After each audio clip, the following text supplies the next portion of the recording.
You you know what a lot of it has to do with is, like, people think, "Oh, you're just a DJ, you just show up to gigs, like, that's all you do," and it's like, "No, no, no, no, no, this is like a full-blown business I'm running." So, to stay on top of, I work with agents, but even just my agents being like, "Are you available for these dates?" and me having all the logistical business side of things, replying to clients, prepping my sets for clients, meetings with clients, um, that kind of stuff, social media.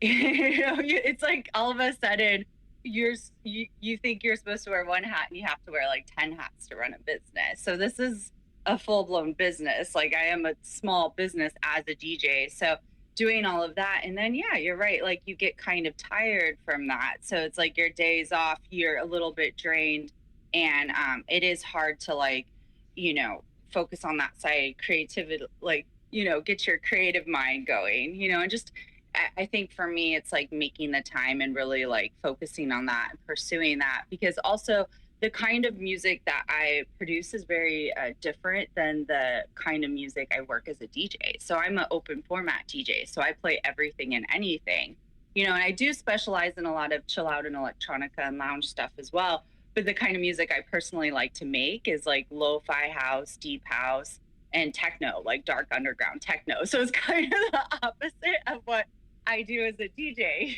So I need to like, it's almost like I'm about to launch a whole nother job by pursuing that side of things. So now I'll be running two businesses instead of one. So that's kind of why it just DJing takes up a lot of time, because it's like running a full-time business. Would you describe it as an early stage entrepreneurship in that sense? Because you're saying about you're wearing loads of hats. It's not just a DJ, but you got the marketing, the social media side of things, replying to clients, Yeah. working for agents.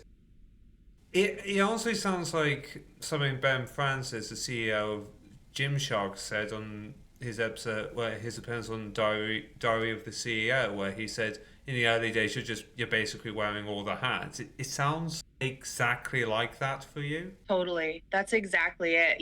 Like I spent a whole year trying to learn how to, even release music. Like I'm always watching and listening to music business podcasts, trying to know what's going on. And it's funny because I spent a few years like even just trying to like release my own original music. And like you talking about starting a label, I really wanted to start my own label because I feel like my own personal music, it doesn't fit in a box. Like, and I don't like that whole idea of like everything has to be a perfect little box now. Like you have to be this exact brand, because I think what's made me so successful as a DJ is my versatility, is the fact that I can go and throw down a really like, juicy old school hip hop set, and then I can show up to a corporate event like nice and polished and play like this beautiful like uplifting like, corporate music, so it's like I don't like the idea of everything having to be so